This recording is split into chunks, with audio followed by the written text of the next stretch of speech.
সব কয়টি আয়াত আমি মানতে চাই, ঠিক না বে ঠিক? আবার এই কোরআন অনুযায়ী আপনি মানুষকে বুঝাবেন, ঠিক না বে ঠিক? এটা আলেমের দায়িত্ব, ইমামের দায়িত্ব এটা। এখন ইমাম সাহেব নিজেই যদি কয় যে আমি রাজনীতি করি না, আমি জানি না, হবে না। কোরআন দিয়ে রাষ্ট্র চালানোর কথা কোরআনে আছে না নাই? জোরে বলেন, আছে না নাই? রাষ্ট্রীয়ভাবে আমরা কোরআনকে প্রতিষ্ঠিত করতে চাই, ঠিক না বে ঠিক?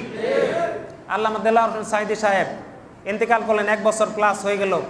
উনি বলেছিলেন আমি কোরআন সংসদে কোরআন প্রতিষ্ঠিত হোক এইরকম একটা পরিবেশ দেখে আমি মরতে চাই। অনেক দোয়া করেছেন, অনেক কথা বলেছেন, ওনার অনেক কথা আমাদের সমাজে বাস্তবায়ন হয়েছে, ঠিক না বে ঠিক? তার প্রত্যেকটি কথা মনে হয় যে বাস্তব। আজ থেকে সেই 20 বছর আগে 25 বছর আগে উনি বক্তব্য দিলেন, ওই বক্তব্য আজকে এসে একবার সব রাইট হয়ে গেল, ঠিক না বে ঠিক? সুতরাং কোরআনের তিনি খেদমত করেছেন। এরকম অসংখ্য মানুষ কোরআনের জন্য কষ্ট করেছেন, জীবন দিয়েছেন।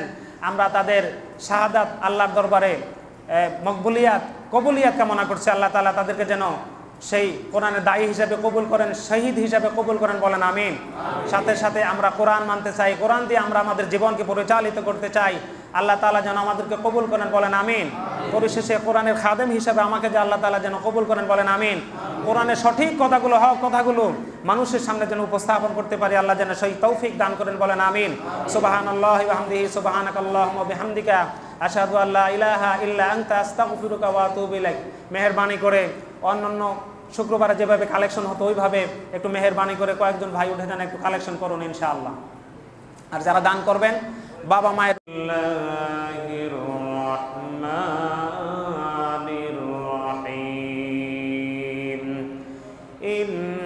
ইন্নাল্লাহা ওয়া মালাইকাতাহু ইউসাল্লুনা আলান নবী ইয়া আইয়ুহাল্লাযীনা আমানু সাল্লু আলাইহি ওয়া সাল্লিমু তাসলিমা। আল্লাহুম্মা সাল্লি আলা মুহাম্মাদিন ওয়া আলা আলি মুহাম্মাদিন কামা সাল্লাইতা আলা ইব্রাহিম ওয়া আলা আলি ইব্রাহিম ইন্নাকা হামিদুম মাজিদ। اللهم بارك على محمد وعلى آل محمد كما باركت على إبراهيم وعلى آل إبراهيم إنك حميد مجيد ربنا لك الحمد। সবাই একটু মহব্বতের সাথে আমার সাথে পড়েন, রব্বানা লাকাল হামদ হামদান কাসীরান তাইয়িবান মুবারাকান ফীহি লিজালালি ওয়াজহিকা ওয়া আযীমি সুলতানিক। আল্লাহু আকবার কাবীরা আলহামদুলিল্লাহি কাসীরা সুবহানাল্লাহি বুকরাতাও ওয়া আসীলা। আমরা প্রশংসা করলাম কার? আল্লাহ। বলেন আলহামদুলিল্লাহ। এই প্রশংসা করার তৌফিক দান করেছেন কে? আল্লাহ। বলেন আল্লাহু আকবার। আল্লাহু আকবার। সম্মানিত হাজিরিন, আল্লাহ তাআলা অসংখ্য মাখলুকাত সৃষ্টি করেছেন। তার মধ্যে সর্বশ্রেষ্ঠ মাখলুকাতের নাম হলো বনি আদম। আল্লাহ তাআলা বলেছেন ওয়ালাকাদ কাররামনা বানি আদম, আমি আদম সন্তানকে সবচেয়ে সম্মানিত করে সৃষ্টি করেছি। বলেন সুবহানাল্লাহ। সবচেয়ে সম্মানিত, ওজনের দিক থেকে মানুষের চাইতে অনেক বেশি ওজন, এরকম অনেক প্রাণী আমাদের সমাজে আছে না নাই? একটা গরু যদি এক পাল্লায় রাখা হয়, অপর পাল্লায় একটা গরুর সমান ওজন হতে মানুষ কতজন লাগবে? কমপক্ষে 10 জন মানুষ হইতে হবে একটা গরুর সমান, ঠিক না ভাই ঠিক? তারপরে গরুর ওজনটাই বেশি হবে। এরপরে বন্য প্রাণী আছে হাতি। একটা হাতি যদি এক পাল্লায় রাখা হয়, ওই হাতির সমান ওজন করতে মানুষ লাগবে 100, ঠিক না ভাই ঠিক? তারপরেও হাতির ওজনটাই বেশি হবে। সম্মানিত হাজিরিন, শক্তির দিক থেকে 2 বছর বয়সের একটা গরু আর 18 বছর বয়সের এক যুবক, দুই দিক থেকে যদি টানাটানি শুরু করে, শক্তি কার বেশি হবে, গরুর না মানুষের? তার মানে হলো গরুর চাইতেও শক্তি আমাদের কম। আল্লাহ তাআলা বলেছেন ও খুলিকাল ইনসানু দাঈফা, মানুষকে আমি সবচেয়ে দুর্বল করে সৃষ্টি করেছি, বলেন সুবহানাল্লাহ। শক্তির দিক থেকে মানুষ দুর্বল, আবার ওজনের দিক থেকে মানুষ 60 থেকে 65 কেজি, ঠিক না ভাই ঠিক? 60 থেকে 65 কেজি। 65 কেজির বেশি যদি ওজন হয়, ডাক্তার প্রেসক্রিপশন করে বলবে, প্রেসক্রিপশনে লিখে দিবে যে ওয়েট বেড়ে গেছে, ওয়েট কমাইতে হবে, ঠিক না ভাই ঠিক? ডায়েট কন্ট্রোল শুরু হয়ে যায়, এটা খাওয়া যাবে না, ওইটা খাওয়া যাবে না, হ্যাঁ, এরকম করে তার ওজন কমাইতে হবে। সুতরাং ওজনের দিক থেকে বেশি ওজন না, 60 থেকে 65 কেজি। শক্তির দিক থেকে 2 বছর বয়সের একটা গরুর সাথে মানুষ পারে না। এরপরে আসেন তেজস্ব শক্তি। মানুষের বুড়ি আঙ্গুলের মতো মোটা, হাতের মাপে 2 থেকে 2.5 হাত লম্বা, বুড়ি আঙ্গুলের মতো চিকন একটা সাপ রাস্তার সামনে যদি দাঁড়িয়ে যায়, আপনি যদি একাকী পথ চলতে থাকেন, ওই সাপকে প্রতিহত করার মতো কোনো জিনিস যদি আপনার হাতে না থাকে, সাপটি যদি দাঁড়িয়ে যায়, তার মাথাটা উঁচু করে, বলেন তো আপনি কি ওখানে দাঁড়িয়ে থাকতে পারবেন নাকি? দাঁড়ায় থাকা সম্ভব হবে? আপনি যতই সেনাপতি হন, আপনি এখানে দাঁড়ায় থাকতে পারবেন না, সম্ভব না, পিছনের দিকে দৌড়াইতে হবে।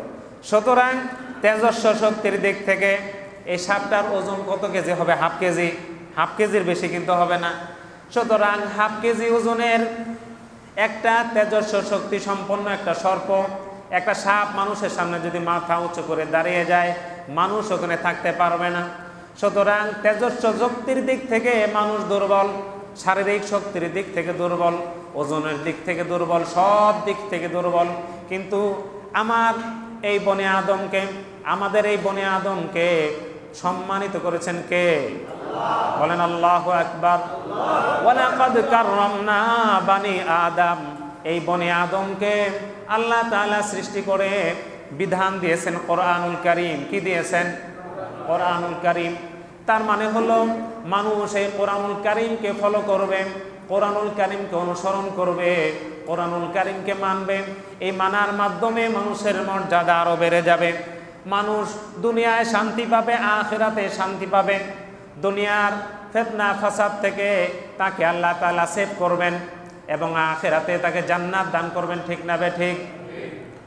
কোরআনুল কারীম যদি অনুসরণ না করেন, আল্লাহ তাআলা আরেক জায়গায় বলেছেন সুম্মা রাদাদনাহু আসফালা সাফিলিন।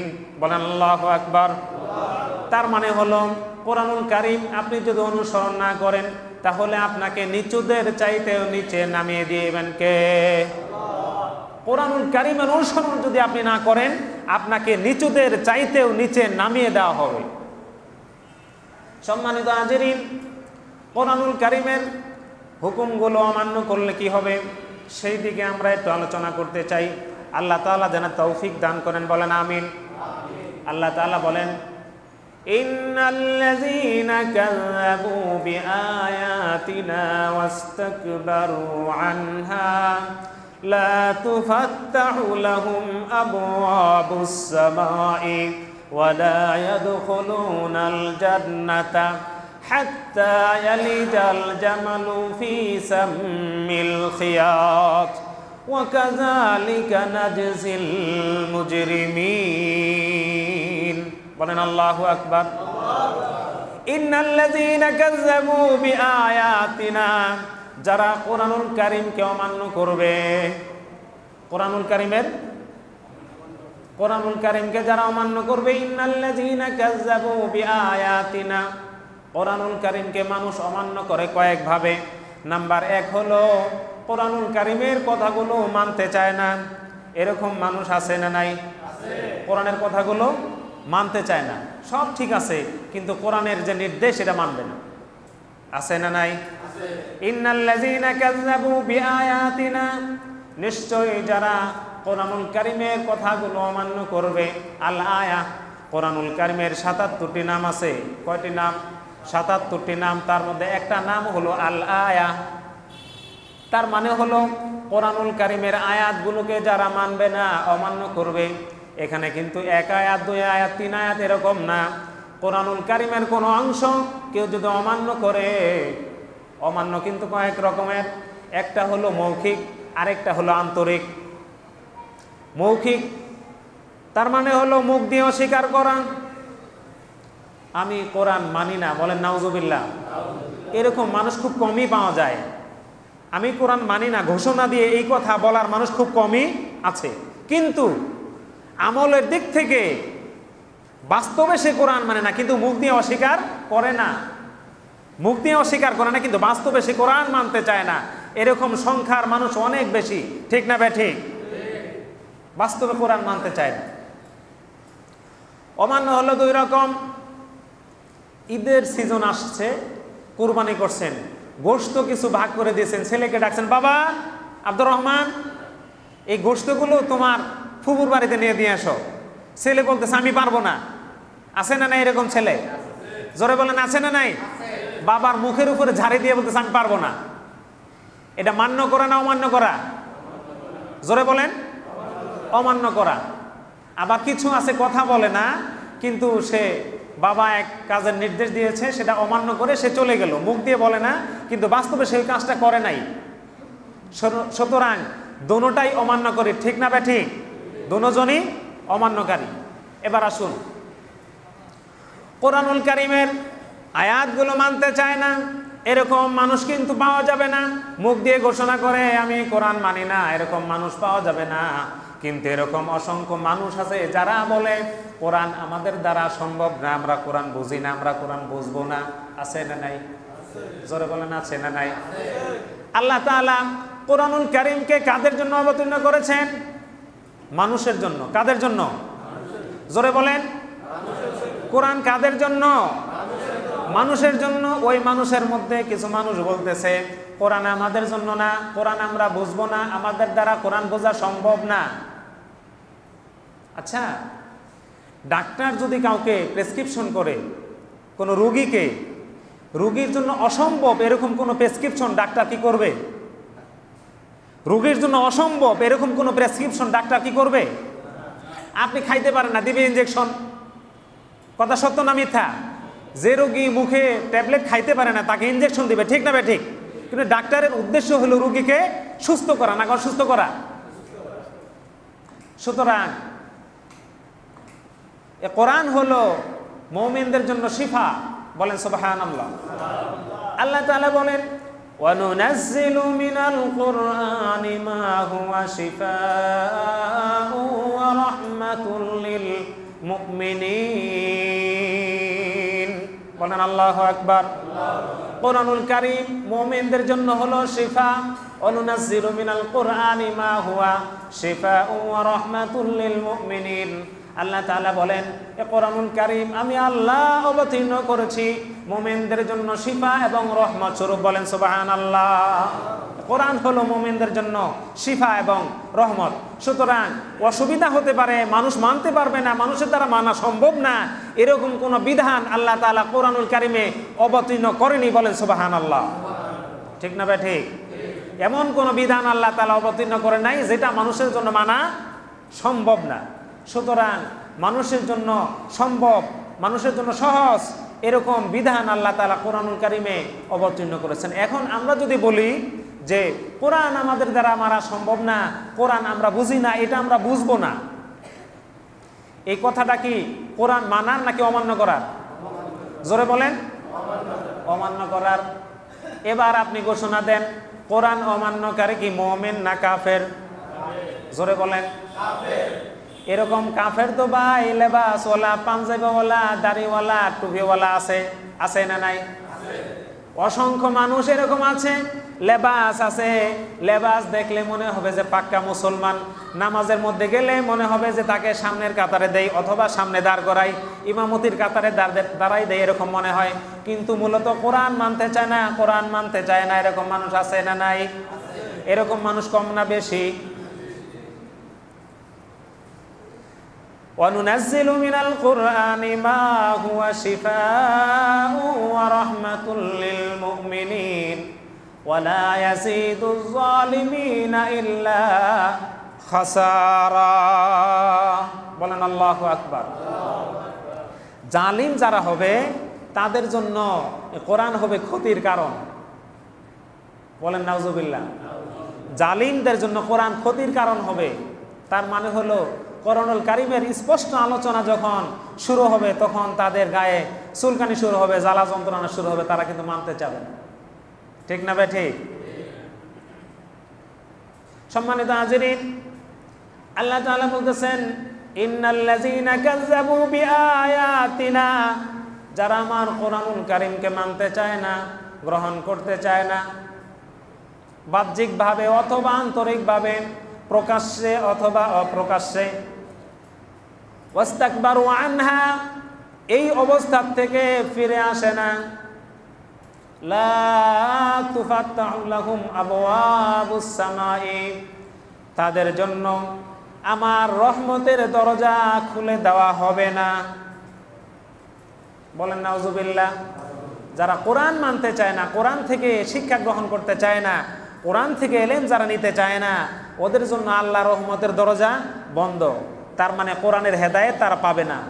বলেন নাউজুবিল্লাহ। কি করলে পরে? কোরআন অমান্য করলে পরে কোরআন থেকে তারা হেদায়েত পাবে না, আল্লাহর পক্ষ থেকে আল্লাহর খাস রহমত তারা পাবে না। লা তুফাত্তাহু লাহুম আবওয়াবুস সামাই, আসমানের দরজা তাদের জন্য বন্ধ করে দেওয়া হবে। তার মানে হলো তারা যে আমলগুলি করবে এই আমলগুলি আল্লাহর দরবারে কবুল হবে না। বলেন নাউজুবিল্লাহ। লা তুফাত্তাহু লাহুম আবওয়াবুস সামাই, তাদের জন্য আল্লাহর আকাশের দরজা বন্ধ করে দেওয়া হবে। ওয়ালা ইয়াদখুলুনাল জান্নাতা, এরা আল্লাহর জান্নাতে প্রবেশ করতে পারবে না। কোথায় প্রবেশ করতে পারবে না? জান্নাতে প্রবেশ করতে পারবে না। ওয়ালা ইয়াদখুলুনাল জান্নাতা হাত্তা ইয়ালিজাল জামালু ফি সাম্মিল খিয়াত, তারা জান্নাতে প্রবেশ করতে পারবে না কোরআন অমান্যকারীরা। আমাদের সমাজে কিন্তু একটা কথা প্রচলন আছে, সেই কথা হলো এমন যে কালেমা একবার পড়ছে সে কোনো না কোনোভাবে একবার জান্নাতে যাবেই। এরকম কথা আছে না নাই? জোরে বলেন আছে না নাই? যে কালেমা একবার যে পড়ছে সে একবার কোনো না কোনোভাবে জান্নাতে যাবে। এখন দেখুন কোরআন কি বলে। কোরআনের সাথে যদি সাংঘর্ষিক কোনো কথা হয় সেটা কিন্তু হাদিসের কথা না, সেটা বানোয়াট কথা। ঠিক না ভাই? ঠিক। এবার আসুন আমরা আমাদের জীবনের সাথে মিলাই নেই। কোরআনের সাথে যদি জীবনটা মিলে যায় তাহলে জীবনের কাজটা হবে রাইট, আর কোরআনের সাথে যদি অমিল হয়ে যায় তাহলে কাজটা হবে রং। রং কাজ করব না রাইট কাজ করব? জোরে বলেন। রং কাজ করব না রাইট কাজ করব? তাহলে কোরআনের সাথে যদি আমার জীবনটা মিলে যায় তাহলে রাইট কাজটা করব, আর কোরআনের সাথে যদি অমিল হয়ে যায় কাজটা ছেড়ে দিব। রাজি আছেন কিনা? সাউন্ড কিন্তু কম, সাউন্ড কিন্তু একটু বেশি দিতে হবে। কোরআনের সাথে যদি সাংঘর্ষিক হয়ে যায়, অমিল হয়ে যায়, তাহলে এই কাজটা ছাড়বো না ধরবো? ছেড়ে দিব। আল্লাহ যেন কবুল করে, বলেন আমিন। এবার আসুন আল্লাহ তাআলা কি বলতেছেন, ইন্নাল্লাযীনা কাযযাবু বিআয়াতিনা, যারা কোরআনুল কারীমকে অস্বীকার করে, ওয়াস্তাকবারু আনহা, এই কোরআনের বিরোধী, কোরআন বিরোধী, কোরআনের বাইরের পথ থেকে তার জীবনটাকে ফিরিয়ে আনবে না, ফিরে আসবে না কোরআনের দিকে। লা তুফাত্তাহু লাহুম, তাদের জন্য আসমানের দরজা বন্ধ করে দেওয়া হবে। তার মানে হলো আল্লাহর কবুলিয়াতের দরজা বন্ধ, তার আমল কবুল করা হবে না। ওয়ালা ইয়াদখুলুনাল জান্নাতা, এই লোকটা জান্নাতে প্রবেশ করতে পারবে না। কতক্ষণ পর্যন্ত জান্নাতে প্রবেশ করতে পারবে না? ওয়ালা ইয়াদখুলুনাল জান্নাতা হাত্তা ইয়ালিজাল জামালু ফি সাম্মিল খিয়াত, যতক্ষণ পর্যন্ত সূচের পিছন দিয়ে উট প্রবেশ না করবে ততক্ষণ পর্যন্ত এই লোকটা আল্লাহর জান্নাতে প্রবেশ করতে পারবে না। বলেন নাউজুবিল্লাহ। সূচের পিছন দিয়ে উট প্রবেশ করা এটা কি সম্ভব নাকি? স্বাভাবিক কথা। সূচের পিছন দিয়ে উট প্রবেশ করা সম্ভব না, কখনো সম্ভব না। কিয়ামত পর্যন্ত যদি উট সূচের পিছন দিয়ে যাওয়ার জন্য চেষ্টা করে তাহলে কি সম্ভব হবে নাকি? জোরে বলেন, হবে নাকি? এখন কেউ যদি বলেন যে আল্লাহ নিলে যাইতেও পারে, এই কথা কোরআন পরিপন্থী কথা। কোরআন পরিপন্থী কথা বললে পরে ঈমান শেষ হয়ে যায়, ধূলিসাৎ হয়ে যায়, ঈমান থাকবে না। একটা হলো স্বাভাবিক, আরেকটা হলো অস্বাভাবিক। স্বাভাবিকভাবে সূচের পিছন দিয়ে উট প্রবেশ করা সম্ভব না। তার কোরআনের ব্যাখ্যায় রাইসুল মুফাসসিরিন হযরত আব্দুল্লাহ ইবনে আব্বাস রাদিয়াল্লাহু তাআলা আনহু বলেন, সূচের পিছন দিয়ে কিয়ামত পর্যন্ত যদি উট চেষ্টা করতে থাকে, উট যেমনিভাবে সূচের পিছন দিয়ে প্রবেশ করতে পারবে না, তেমনিভাবে কোরআন অমান্যকারী ব্যক্তি জান্নাতে প্রবেশ করতে পারবে না। বলেন নাউযুবিল্লাহ। লা তুফাত্তাহু লাহুম আবওয়াবুস সামাই ওয়া লা ইয়াদখুলুনাল জান্নাতা হাত্তা ইয়ালিজাল জামালু ফি সাম্মিল খিয়াত ওয়া কাযালিকা নাজজিল মুজরিমিন। বলেন আল্লাহু আকবার। সূচের পিছন দিয়ে উট প্রবেশ করা যেমনিভাবে সম্ভব না, কোরআন অমান্যকারী ব্যক্তির কিয়ামত পর্যন্ত যদি সে চেষ্টা করে, সে আল্লাহর জান্নাতে প্রবেশ করতে পারবে না। আল্লাহ তাকে জান্নাতে নেবেন না কোরআন অমান্য করলে পরে। কি অমান্য করলে? কোরআন অমান্য করলে পরে। সুতরাং আসুন আমরা কিভাবে কোরআন মানতে পারি, কোরআনের পথে আমাদের জীবন কি পরিচালিত করতে পারি, সেই দিকে আমরা অগ্রসর হব। রাজি আছেন কিনা? জোরে বলেন, রাজি আছেন কিনা? কোরআন মানতে হবে জীবনের কয়েকটা পর্যায়ে। ব্যক্তি, পরিবার, সমাজ, রাষ্ট্র। কয়টা পর্যায় হলো? 4টা। 1 নাম্বার হলো ব্যক্তি। 1 নাম্বারে কি? ব্যক্তি। 2 নাম্বারে হলো পরিবার, তার মানে হলো ব্যক্তিগতভাবে আপনি কোরআন মানবেন। 2 নাম্বারে আপনার পরিবারের মধ্যে আপনি কোরআনের শিক্ষা, কোরআনের কার্যক্রম, কোরআনের আমল চালু করবেন। এরপরে আপনার সমাজে আপনি কোরআন বাস্তবায়ন করবেন। রাজি আছেন কিনা? এরপরে হলো রাষ্ট্র।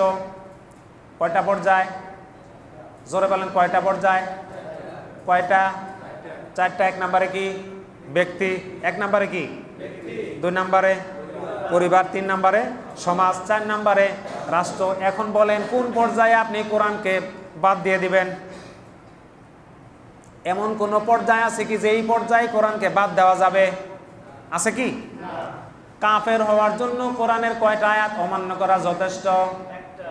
জোরে বলেন। একটা আয়াত যদি কেউ, শুধু একটা আয়াত না, একটা শব্দ কেউ যদি অমান্য করতে চায়, তাহলে মুসলমান হিসেবে থাকার তার কোনো সুযোগ আছে নাকি?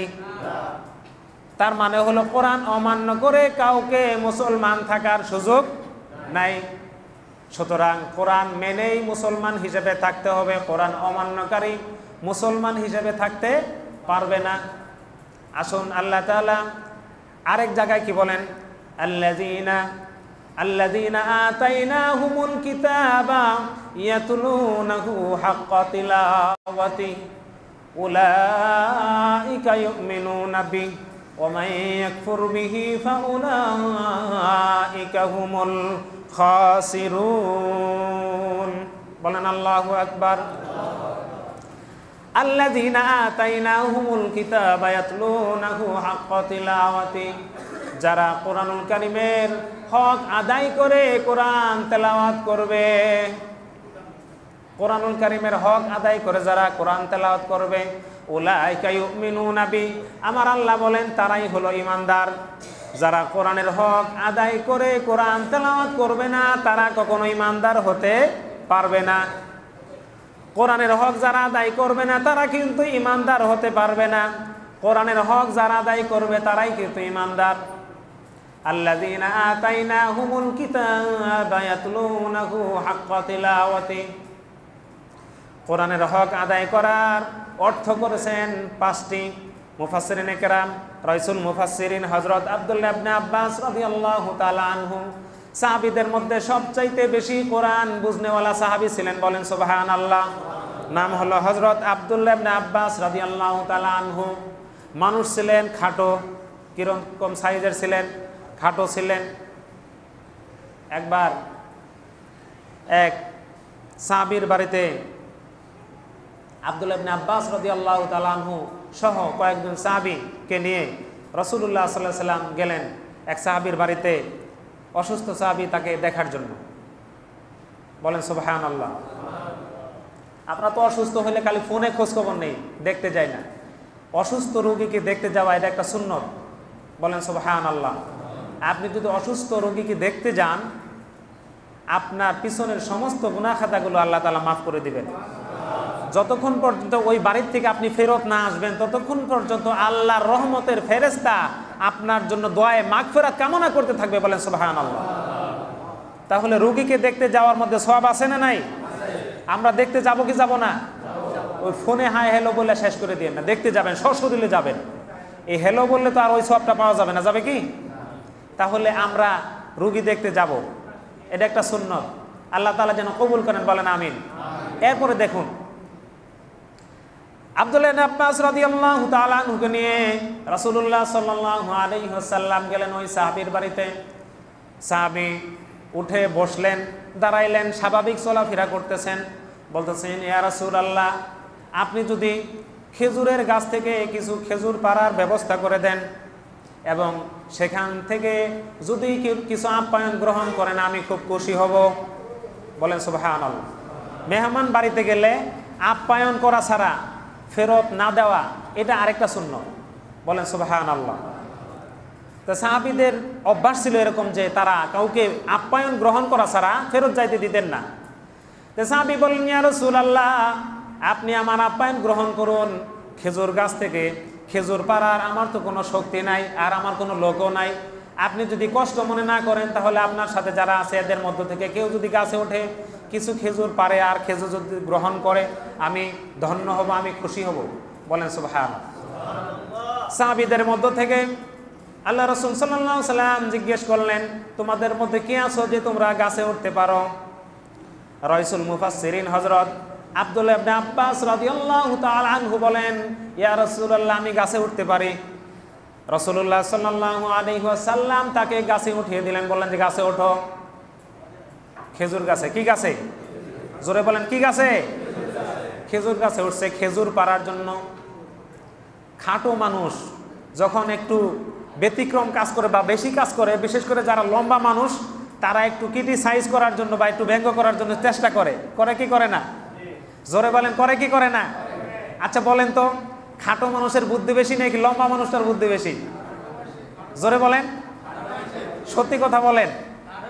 দেখছেন, সবাই জানে খাটো মানুষের বুদ্ধি বেশি। এটা কি এখন না আগেও ছিল? জোরে বলেন, আগেও ছিল। হযরত আব্দুল্লাহ ইবনে আব্বাস রাদিয়াল্লাহু তাআলা আনহু ছিলেন একটু খাটো মানুষ। খাটো, আমাদের দেশে বলে বাডি বা বাট্টা, বাট্টু এরকম বলে, ঠিক না ভাই? ঠিক। কোনো খাটো মানুষকে যদি আপনি এমন কোনো নামে ডাকেন যে নামে ডাকলে পরে সে কষ্ট পাবে, এটা হারাম, জায়েজ নাই। বলেন সুবহানাল্লাহ। কোনো ল্যাংরা মানুষকে আপনি যদি ল্যাংরা ডাকেন, সে যদি কষ্ট পায়, গুনাহ হবে। ল্যাংরাকে ল্যাংরা ডাকা যাবে না, কানাকে কানা ডাকা যাবে না। এগুলো সুন্নতের পরিপন্থী, সুন্নতের খেলাফ। যদি একটু শর্ট হয়, খাটো হয়, আপনি তাকে বাট্টা বা বাটুল ডাকবেন, এটা জায়েজ নাই। আল্লাহ তাআলা আমাদেরকে যেন মাফ করেন, বলেন আমিন। রাইসুল মুফাসসিরিন হযরত আব্দুল্লাহ ইবনে আব্বাস রাদিয়াল্লাহু তাআলা আনহু গাছে উঠছেন। কি গাছে?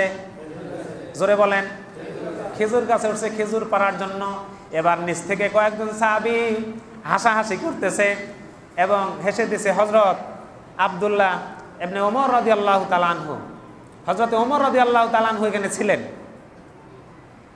রাসূলুল্লাহ সাল্লাল্লাহু আলাইহি ওয়াসাল্লাম তাদের অবস্থা, হাসাহাসির অবস্থা দেখে ফেললেন।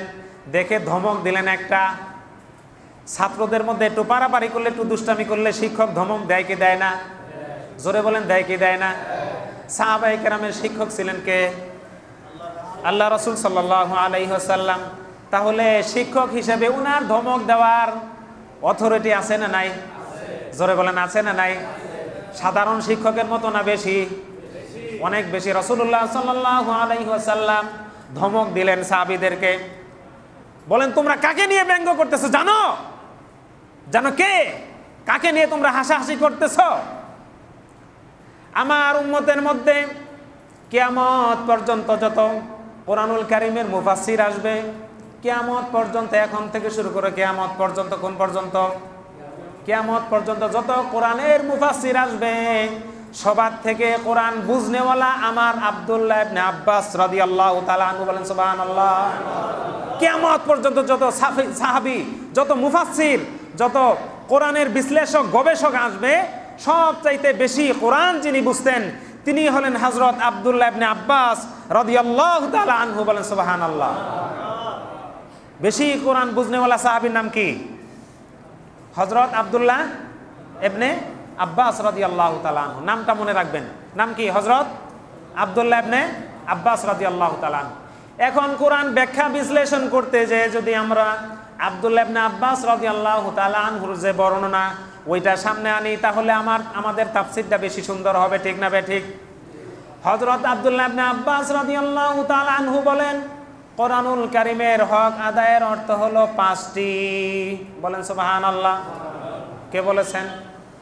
হযরত আব্দুল্লাহ ইবনে আব্বাস রাদিয়াল্লাহু তাআলা আনহু বলেন, কোরআনুল কারীমের হক আদায়ের অর্থ হলো 5টি। কয়টি? 5টা কাজ করলে পরে কোরআনুল কারীমের হক আদায় করা হবে। কয়টা কাজ? এই 5টা কাজ যদি আমরা করতে পারি তাহলে আমাদের দ্বারা কোরআনের হক আদায় করা হবে। রাজি আছেন কিনা? জোরে বলেন, রাজি আছেন কিনা? মনে রাখতে হবে,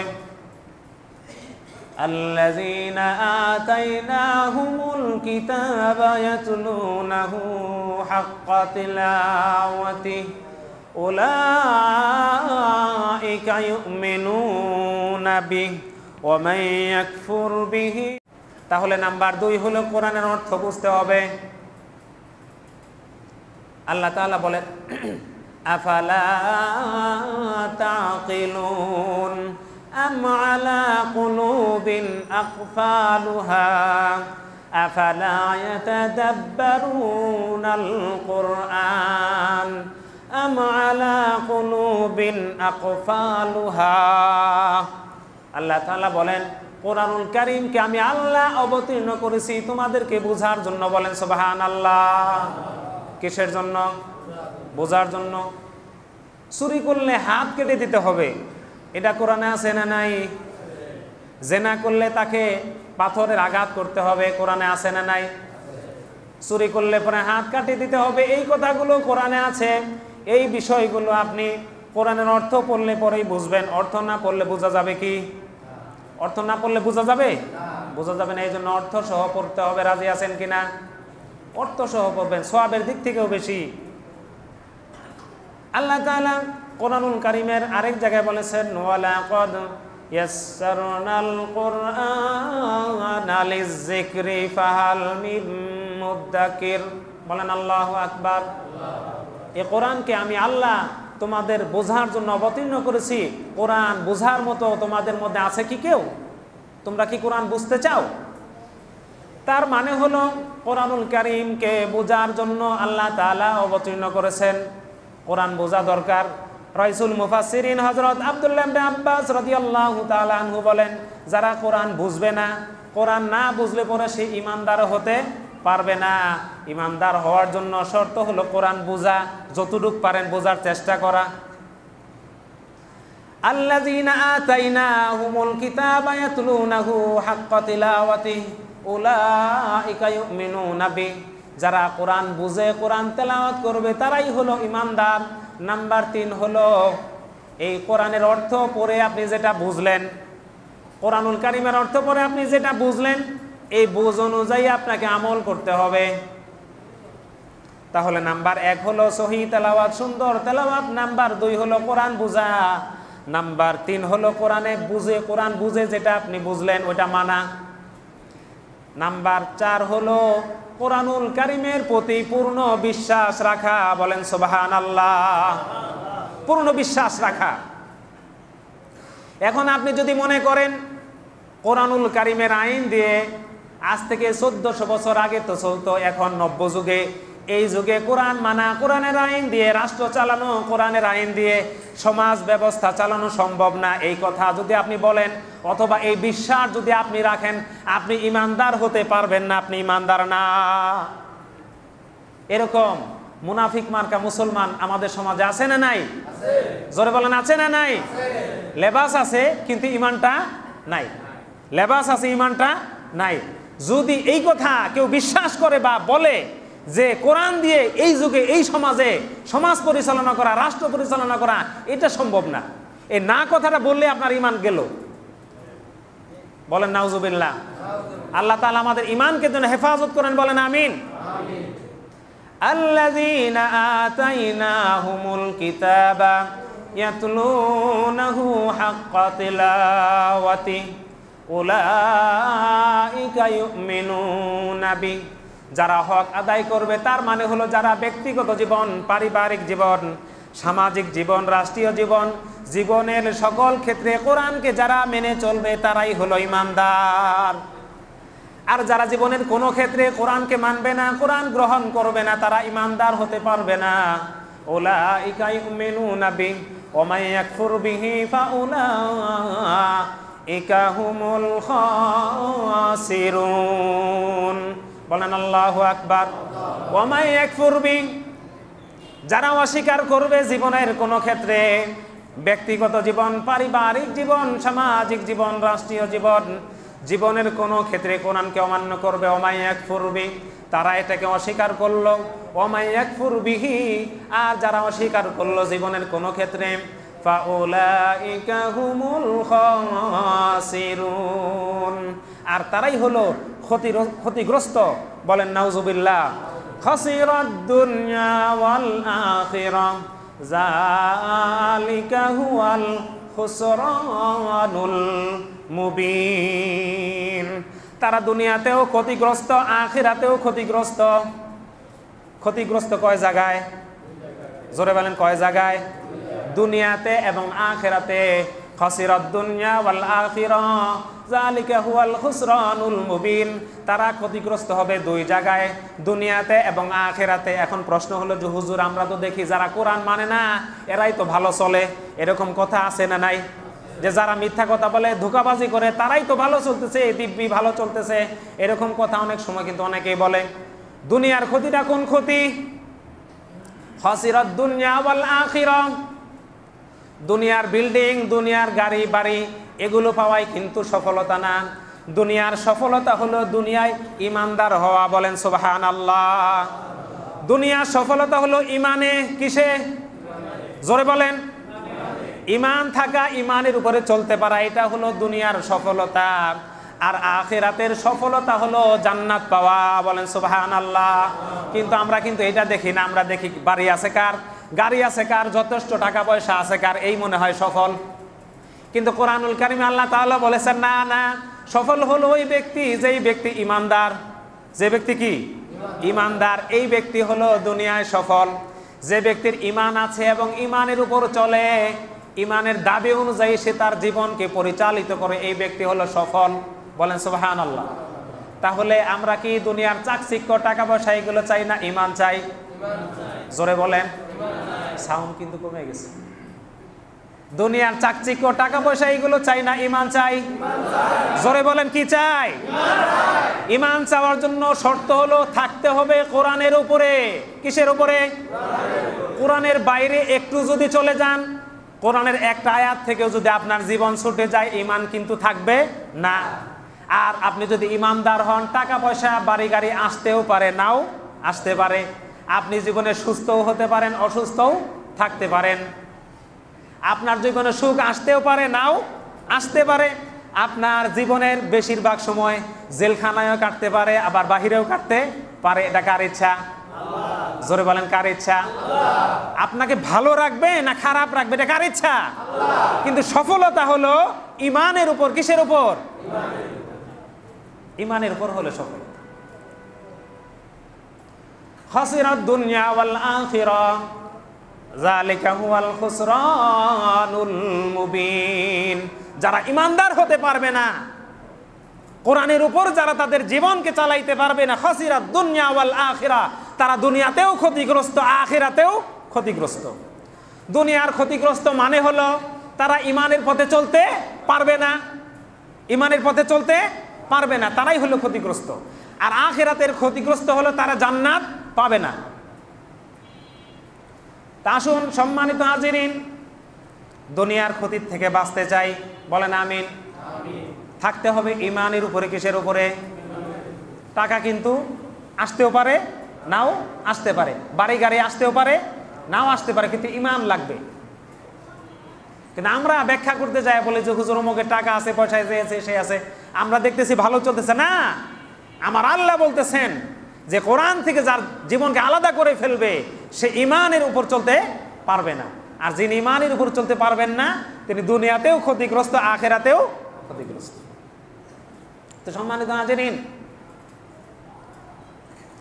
কোরআনুল কারীমের সব জায়গায় আমাদের কোরআনুল কারীমকে মেনে চলতে হবে। জীবনের সকল পর্যায়ে কোরআন মেনে চলবো, রাজি আছেন কিনা? কোন কোন ভাই রাজি আছেন যে জীবনের সকল ক্ষেত্রে কোরআন মেনে চলবো? বলেন হে আল্লাহ, বলেন হে আল্লাহ, আমাদেরকে জীবনের সকল ক্ষেত্রে, সর্বক্ষেত্রে কোরআন মানার তৌফিক দান করুন। আমিন আমিন আল্লাহুম্মা আমিন। এখন কিন্তু আপনার এই কথা বলার কোনো সুযোগ নাই যে এটা দিয়া কোরআন দিয়া চালানি সম্ভব না, ওইটা কোরআন দিয়া চালানি সম্ভব না, কোরআনের এইটা মানা সম্ভব না, ওইটা মানা সম্ভব না, এই কথা বলার কিন্তু কোনো সুযোগ নাই। আল্লাহ আমাদের যেন কবুল করেন, বলেন আমিন। কোরআনের জন্য অনেক মানুষের জীবন চলে গেছে, ঠিক না ঠিক? ইউনিভার্সিটির ছাত্র, কিসের? ইউনিভার্সিটির ছাত্র, তাকে ইউনিভার্সিটির হল থেকে ধরে এনে ক্রস ফায়ার দেওয়া হয়েছে। অপরাধ, তার পড়ার টেবিলে কোরআন ছিল, তার পড়ার টেবিলে ছিল টুপি, তার পড়ার টেবিলে ছিল জায়নামাজ। এই অপরাধের কারণে তাকে সন্দেহ করে যে যেহেতু কোরআন পাওয়া গেছে পড়ার টেবিলে, ইউনিভার্সিটির ছাত্র, এখানে কোরআন থাকবে কেন? যেহেতু কোরআন পাওয়া গেছে, তর্জমা কোরআন শরীফ পাওয়া গেছে, জায়নামাজ পাওয়া গেছে, টুপি পাওয়া গেছে, সুতরাং এটা ইসলামিক, সুতরাং একে মারতে হবে। এইভাবে ক্রস ফায়ার দিয়ে হত্যা করা হয়েছে। হয়েছে কিনা? জলেম না, হয়েছে কিনা? এক কথা কি বানায় বলতেছি? কাউকে পঙ্গু করা হয়েছে, আবার কাউকে দেশ ছাড়তে হয়েছে, ঠিক না ঠিক? আপনি যদি কোরআন মানতে চান আপনার জীবনে অশান্তি নেমে আসতে পারে, কিন্তু সফলতা দিবেন কে? মৃত্যুবরণ করার সাথে সাথে আল্লাহর জান্নাত আল্লাহ দিয়ে দিবেন।